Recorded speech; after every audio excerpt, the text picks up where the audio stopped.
Hey guys, welcome back to Man Scout Survival. I'm Fred. So today's video is going to be about water purification techniques, especially if you're going to go on the wild or in a post-collapse scenario, or you got to go into survival mode. So here's one of my favorite things I like to do. That's one of my favorite things I like to do is the lifestraw. Always pack one in your bug out bag or survival pack in case you go out in the wild or whatever reason, because in North America or any part of the globe, you're going to deal with a lot of agricultural and industrial waste that could get you sick and could contaminate all the water sources, especially in North America. So what I like to do is carry this lifestraw in my bug out bag or my survival pack in case I got to go into survival mode or whatever the reason. So let's test it out.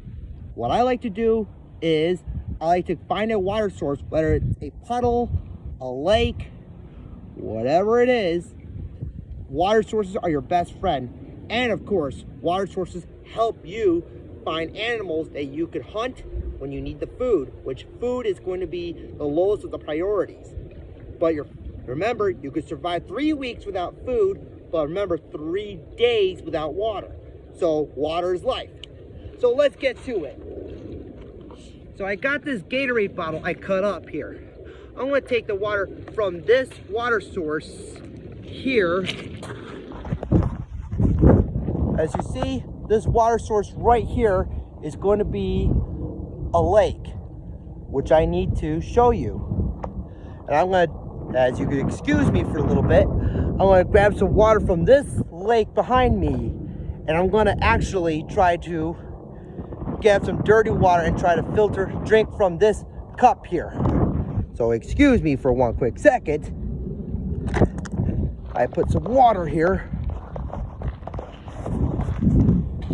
So hold on.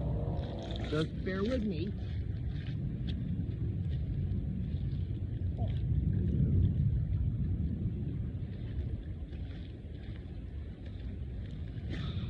Now, see that? I don't know if you can see it, but let me use my pocket knife to cut away. Oof. Oh man. Just bear with me a little bit, because I'm going to show you without this Gatorade label. It's a Gatorade bottle that I've kept. So now, see that? Look at that. That's some dirty stuff right there. All the crud, all the debris, all the parasites, probably industrial waste that's in there, or agricultural waste could be present in this water here. So I'm going to grab another bottle I found off the forest floor, because remember the rule that one man's trash is another man's treasure. So let me show you how I do it. And like I said, I'm not associated with lifestraw under any circumstances. And I found this bottle that I cut the top off with this thing, with my knife, the top, and then I dump out the rocks because it's used for water weight. So let's get to it. So to purify this water into this thing, I'm going to add a little rock to be safe. I like to open this top here, just like that. And then I like to do this. Now, to do that, put in any water source. It could be drank from a bottle, drink from the water, the river, the lake, puddle, you name it. This lifestraw is good. It has a shelf life of 10 years, but once it's used, it's good for 5 years. So what I like to do is, I like to put it in here, just like that, and then I wait for at least a minute or two. Let it charge up for like a minute or two, because these things can take time. So,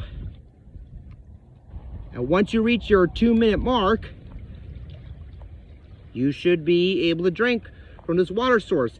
It removes 99% of bacteria, parasites, viruses that are going to get you sick.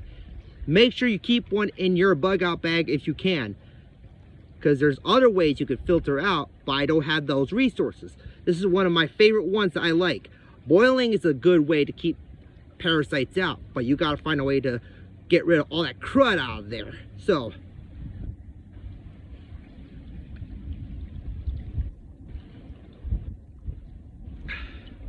now I'm going to drink some a little more.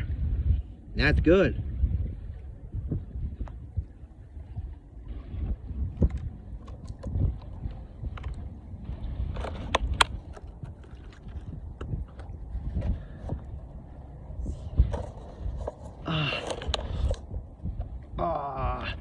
Come on, boy. Get out there. So hold on and bear with me that the wind is pretty bad. So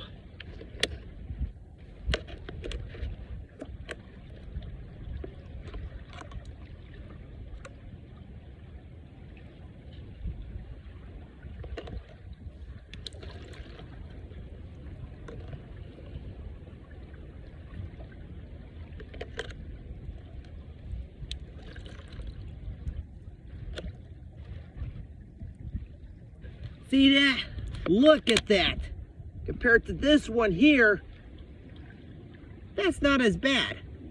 Look at that. I don't know if you can see it, but that's some clean water right there with this lifestraw. It removes microplastics, viruses, bacteria, parasites that could get you killed in a survival situation. Now that's some pretty good stuff right there, y'all. Now if you want me to go to the most extreme, I'm going to show you something, y'all. So hold on and bear with me for one quick second. This is one of my favorite things to do.